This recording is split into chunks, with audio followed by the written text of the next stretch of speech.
Hello বন্ধুরা, তোমার সকলকে স্বাগতম তোমাদেরই চ্যানেল ডাব্লিউবি প্রাইভেট টিউশনে। আজকের এই ভিডিওতে আমরা রায়মার্টিন প্রশ্নবিচিত্রা 2025 নবম শ্রেণীর জীবন বিজ্ঞান বিষয় যে তোমাদের দ্বিতীয় ইউনিট টেস্টের জন্য 4 নম্বর স্কুল রয়েছে 344 নম্বর পেজে। তো এই প্রশ্নপত্রের উত্তর নিয়ে আলোচনা করব বিভাগ ক আর বিভাগ খ এর। একের দাগে বলছে বিভাগ ক এর সঠিক উত্তর নির্বাচন করো।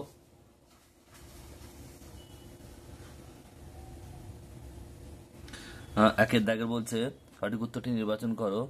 একেরটা শ্বাসংশ্লেষের ফলে উৎপন্ন গ্লুকোজে উপস্থিত O2 এর উৎস হলো কার্বন ডাইঅক্সাইড। বলছে প্রদত্ত কোনটি আলোক বিক্রিয়া উৎপন্ন পদার্থ? এটা হবে, দেখো এখানে যে অপশন রয়েছে দুটোই কিন্তু ঠিক হবে, NADP+ আর ADP এ দুটোই হবে উত্তর। এখানে দুটো অপশনই ঠিক হবে, সি আর ডি দুটোই ঠিক আছে। নেক্সট প্রশ্ন, প্রদত্ত কোনটি প্রোটিন বিপাকীয় প্রোটিন পরিপাককারী উৎসেচক নয়? এটা হবে টায়োলিন। নেক্সট হচ্ছে দেখো গোবলেট কোষ দেখা যায়, এটা হচ্ছে আন্তরিক গ্রন্থিতে অ্যালার্জি প্রতিরোধে অংশগ্রহণ করে, হচ্ছে ইওসিনোফিল। এরপর হচ্ছে বিভাগ খ দাগের এর একেরটা অস্থি সন্ধিকে অবস্থিত যে তরলটি দুটি অস্থিকে কর্ষণজনিত আঘাত রক্ষা করে তার নাম কি? সাইনোভিয়াল ফ্লুইড বা সাইনোভিয়াল তরল। এরপরে রয়েছে দেখো দুইটা কেঁচোর সংবহনতন্ত্র কি প্রকৃতির? বদ্ধ প্রকৃতির। এরপর রয়েছে দেখো RUBISCO এর সম্পূর্ণ নাম কি? Ribulose 1,5 bisphosphate carboxylase অক্সিজিনেজ।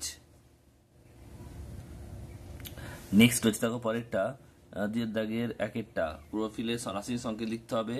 উত্তরটা হবে H72O5N4Mg। এটা হচ্ছে সংকেত। নেক্সট প্রশ্ন বলছে দেখো যে সিবেসিয়ান কপাটিকা ড্যাশ ও ড্যাশের মধ্যে অবস্থিত সংযোগে অবস্থিত। এটা হবে কি? ডান অলিন্দ ও করোনারি সাইনাস এর মধ্যে অবস্থিত। নেক্সট রয়েছে দেখো বলছে সর্পগন্ধা গাছ থেকে প্রাপ্ত রয়েছে পদার্থটির নাম কি? রেসারপিন। নেক্সট প্রশ্ন বলছে পদার্থ প্রথম দেখে বলো ফুসফুস শ্বাসকার্য বৃক্ক রেচন। এরপর হচ্ছে তোমাদের সিয়ের দাগের সত্য মিথ্যা।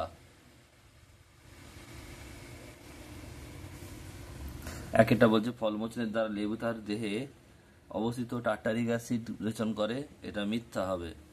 নেক্সট সাইট্রিক অ্যাসিড হবে। AB গ্রুপ রক্ত গ্রুপযুক্ত ব্যক্তিকে সার্বাহিক গ্রাহিতা বলা হয়, এটা ঠিক হবে। এরপরে যে স্তম্ভ মেলাও দেখে নাও। ডি এর দাগের একেরটা হিমোলিম্ফ, এটা সি হবে, অর্থাৎ আরশোলা। গ্রানা এটা এ হবে, আলোক দশা। মাইটোকন্ড্রিয়াটা বি হবে, ক্রেবস চক্র।